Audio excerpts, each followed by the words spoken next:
ಸರ್ಕಾರ ಎಚ್ಚರಗೊಳ್ಳಿ, ಯುವಕರ ಸಹನೆ ಮುಗಿಯುತ್ತಿದೆ. ನಮಸ್ಕಾರ ಸ್ನೇಹಿತರೆ. ಒಬ್ಬ ಯುವಕ 3 ವರ್ಷಗಳಿಂದ ಒಂದೇ ಕನಸಿಗಾಗಿ ಬದುಕುತ್ತಿದ್ದಾನೆ. ಸರ್ಕಾರಿ ಉದ್ಯೋಗ. ಅವನ ತಂದೆ ರೈತ, ತಾಯಿ ಗೃಹಿಣಿ, ಮನೆಯಲ್ಲಿರುವ ಎಲ್ಲರೂ ಅವನ ಮೇಲೆ ನಂಬಿಕೆ ಇಟ್ಟುಕೊಂಡಿದ್ದಾರೆ. ಆದರೆ 3 ವರ್ಷಗಳಿಂದ ನೇಮಕಾತಿ ಪ್ರಕಟಣೆ ಇಲ್ಲ. ಇದು ಕೇವಲ ವಿಳಂಬವಲ್ಲ, ಇದು ಒಂದು ಪೀಳಿಗೆಯ ಭವಿಷ್ಯವನ್ನ ಅಸ್ಥಿರಗೊಳಿಸುವ ಮೌನ ಸಂಕಟ. ನಿನ್ನೆ ನಡೆದ ಪ್ರತಿಭಟನೆ ಇದು ಕೇವಲ ಘೋಷಣೆ ಅಲ್ಲ, ಇದು ಯುವಕನ ಸಹನೆಯ ಕೊನೆಯ ಹಂತ. ಇಂದಿನ ಪ್ರಮುಖ ದಿನಪತ್ರಿಕೆಗಳಾದ ವಿಜಯ ಕರ್ನಾಟಕ, ಪ್ರಜಾವಾಣಿ ಮತ್ತು ಕನ್ನಡಪ್ರಭ ಪತ್ರಿಕೆಗಳಲ್ಲಿ ಪ್ರಕಟವಾದ ವರದಿಗಳ ಪ್ರಕಾರ ಸಾವಿರಾರು ಸರ್ಕಾರಿ ಹುದ್ದೆಗಳು ಖಾಲಿ ಇವೆ. ನೇಮಕಾತಿ ಪ್ರಕ್ರಿಯೆಗಳು ವರ್ಷಗಳಿಂದ ಬಾಕಿ ಇದೆ. ಕೆಲವು ಪರೀಕ್ಷೆಗಳು ನಡೆದಿದ್ದರೂ ಫಲಿತಾಂಶ ಪ್ರಕಟಣೆ ವಿಳಂಬವಾಗಿದೆ. ಕಾನೂನು ವಿಚಾರಣೆಗಳು ಪ್ರಗತಿಯಲ್ಲಿವೆ. ಅದರಲ್ಲೂ ವಿಶೇಷವಾಗಿ ಒಳ ಮೀಸಲಾತಿ ಪ್ರಕ್ರಿಯೆಯು ಇನ್ನೂ ಪರಿಪೂರ್ಣತೆ ಆಗಿಲ್ಲ. ಈ ವರದಿಗಳು ಒಂದು ಪ್ರಶ್ನೆಯನ್ನ ಎತ್ತುತ್ತಿವೆ: ಖಾಲಿ ಹುದ್ದೆಗಳ ಹೊಣೆ ಹೊರುವವರು ಯಾರು? ವಿಶೇಷವಾಗಿ ಕರ್ನಾಟಕ ಪಬ್ಲಿಕ್ ಸರ್ವಿಸ್ ಕಮಿಷನ್ ಮೂಲಕ ನಡೆಯಬೇಕಾದ ಹಲವು ನೇಮಕಾತಿಗಳು ವಿಳಂಬಗೊಂಡಿವೆ ಎಂದು ಸ್ಪರ್ಧಾರ್ಥಿಗಳು ಆರೋಪಿಸುತ್ತಿದ್ದಾರೆ. ಪೊಲೀಸ್ ನೇಮಕಾತಿ, ಶಿಕ್ಷಕರ ನೇಮಕಾತಿ, ಸಹಾಯಕ ಹುದ್ದೆಗಳ ಎಲ್ಲೆಡೆ ಖಾಲಿ ಇವೆ. ಇಂಥ ಹುದ್ದೆಗಳನ್ನ ನೇಮಕಾತಿ ಮಾಡಿಕೊಳ್ಳಲು ಸರ್ಕಾರ ಏಕೆ ವಿಳಂಬ ಮಾಡ್ತಾ ಇದೆ ಅಂತಕ್ಕಂಥದ್ದು ಪ್ರಶ್ನೆ ಎಲ್ಲ ಯುವಕರಲ್ಲಿದೆ. ಒಬ್ಬ ಅಭ್ಯರ್ಥಿ ಹೇಳಿದ ಮಾತು ಮನಸ್ಸಿಗೆ ನೋವು ತಂದಿದೆ. ಪ್ರತಿಭಟನೆಯಲ್ಲಿ ಒಬ್ಬ ವಿದ್ಯಾರ್ಥಿ ಹೇಳ್ದ, ನಾವು ಓದುತ್ತಿರುವುದು ತಪ್ಪೆ, ನಾವು ಕಲಿತಿರುವುದು ತಪ್ಪೆ ಅಂತಕ್ಕಂಥ ಪ್ರಶ್ನೆ ಎಷ್ಟು ಭಾವನಾತ್ಮಕವಾಗಿ ನಮ್ಮ ಮನಸ್ಸನ್ನು ನೋವಿಸುತ್ತೆ ಅಂತಕ್ಕಂಥದ್ದು ಸರ್ಕಾರಗಳು ಎಚ್ಚೆತ್ತುಕೊಳ್ಳಬೇಕು. ಸ್ನೇಹಿತರೆ, ನಿರುದ್ಯೋಗ ಕೇವಲ ಅಂಕಿ ಅಂಶವಲ್ಲ, ಅದು ಒಂದು ಮನೆಯ ಹೊತ್ತಿಗೆ ಹೊತ್ತಿರುವ ಒತ್ತಡ. ಒಬ್ಬ ವ್ಯಕ್ತಿ ತನ್ನ ಮೇಲೆ ಹೊಂದಿರುವ ಜವಾಬ್ದಾರಿಗಳ ಒತ್ತಡವಾಗಿದೆ. ಅದು ಸಾಲದ ಬಡ್ಡಿಯಾಗಿದೆ. ಅದು ತಂದೆಯ ನಿಶಬ್ದ ಕಳವಳವಾಗಿದೆ. ಅದು ತಾಯಿಯ ಮೌನ ಕಣ್ಣೀರು ಆಗಿದೆ. 3 ವರ್ಷಗಳಿಂದ ಸ್ಪರ್ಧಾತ್ಮಕ ಪರೀಕ್ಷೆಗೆ ತಯಾರು ಮಾಡತಕ್ಕಂಥ ವಿದ್ಯಾರ್ಥಿಗಳು ವಯೋಮಿತಿ ಭಯದಲ್ಲಿದ್ದಾರೆ.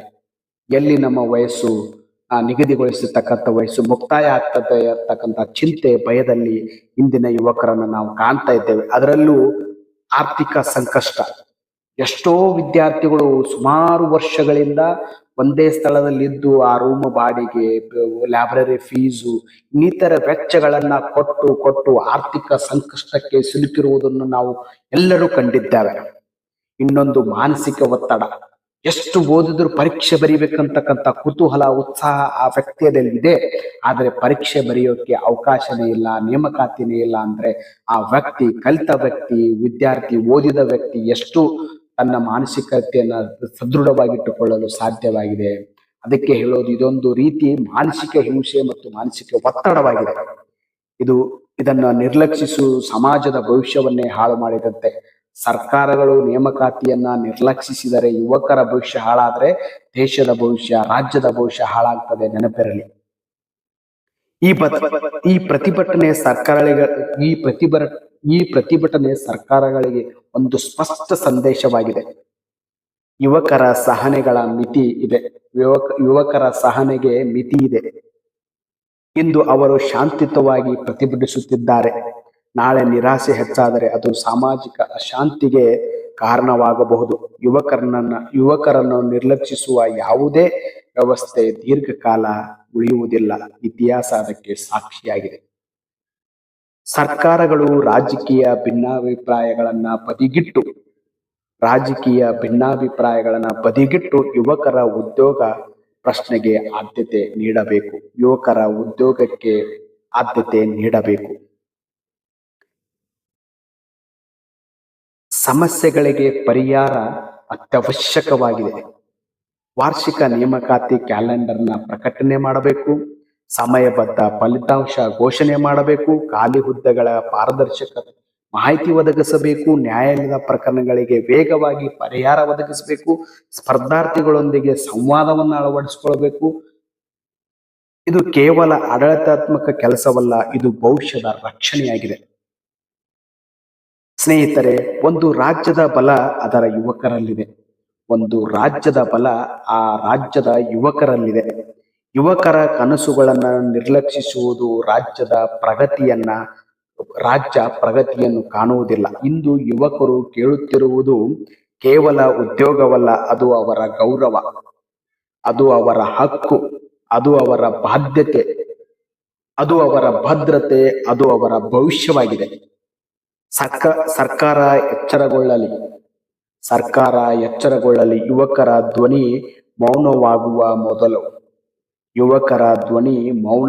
ಮೊದಲು ಸರ್ಕಾರ ಎಚ್ಚರಗೊಳ್ಳಲಿ. ಈ ಒಂದು ವಿಷಯ ಇಂದಿನ ಯುವಕರ ಒತ್ತಡ, ಪರೀಕ್ಷೆಗಳಿಗೆ ತಯಾರಿ ಮಾಡಿದಕ್ಕಂಥ ಮನಸ್ಥಿತಿಗಳಿಗೆ ಒಂದು ಸ್ಫೂರ್ತಿಯ ಸೆಲೆಯಾಗಿ ನಾನು ನನ್ನ ಒಂದು ಯೂಟ್ಯೂಬ್ ಚಾನೆಲ್ನಲ್ಲಿ ನಾನು ವ್ಯಕ್ತಪಡಿಸಿದ್ದೇನೆ. ಇದು ಸರ್ಕಾರಕ್ಕೆ ನೇರವಾದ ಎಚ್ಚರಿಕೆ. ಸುಮಾರು ವರ್ಷಗಳಿಂದ ಅಧ್ಯಯನ ಮಾಡ್ತಾ ಇದ್ದಾರೆ. ಅವರು ಎಷ್ಟಂತ ನೆನಪಿಟ್ಟುಕೊಳ್ಳಬಹುದು, ಅವರಿಗೆ ಎಷ್ಟಂತ ಮಾನಸಿಕ ಒತ್ತಡವನ್ನ ಹಿಂಸೆ ಆಗ್ತಾ ಇದೆ. ಅದಕ್ಕೆ ದಯಮಾಡಿ ಸರ್ಕಾರಗಳು ಏನೇ ಇರಲಿ, ಸರ್ಕಾರದ ಅಡೆತಡೆಗಳನ್ನ, ಒತ್ತಡಗಳನ್ನ ಅವೆಲ್ಲವನ್ನ ಸರಿಯಾದ ರೀತಿಯಲ್ಲಿ ಪರಿಹರಿಸಿ ನೇಮಕಾತಿಯನ್ನ ಆದಷ್ಟು ಬೇಗ ತುರ್ತಾಗಿ ಮಾಡಿ ಒಂದು ಯುವಕರಿಗೆ ನ್ಯಾಯಬದ್ಧವಾದಂತ ಸರ್ಕಾರ ನಿಮ್ಮನ್ನ ಆಗಲಿ ಅಂತ ನಾನು ಶುಭ ಹಾರೈಸ್ತೇನೆ. ಇದು ಒಂದು ಎಚ್ಚರಿಕೆಯೂ ಹೌದು, ಇದು ಶುಭ ಹಾರೈಕೆಯೂ ಹೌದು. ದಯವಿಟ್ಟು ಬೇಗ ನೀವು ನೇಮಕಾತಿ ಆದೇಶಗಳನ್ನ ಹೊರಡಿಸ್ರಿ. ಓದುವಂತ ವಿದ್ಯಾರ್ಥಿಗಳಿಗೆ ಒಂದು ಸದಾವಕಾಶವನ್ನು ಕೊಡಮಾಡ್ರಿ ಅಂತ ನಿಮ್ಮಲ್ಲಿ ಸರ್ಕಾರಗಳಲ್ಲಿ ಯುವಕರ ಪರವಾಗಿ ವಿನಂತಿಸಿಕೊಳ್ತಾನೆ.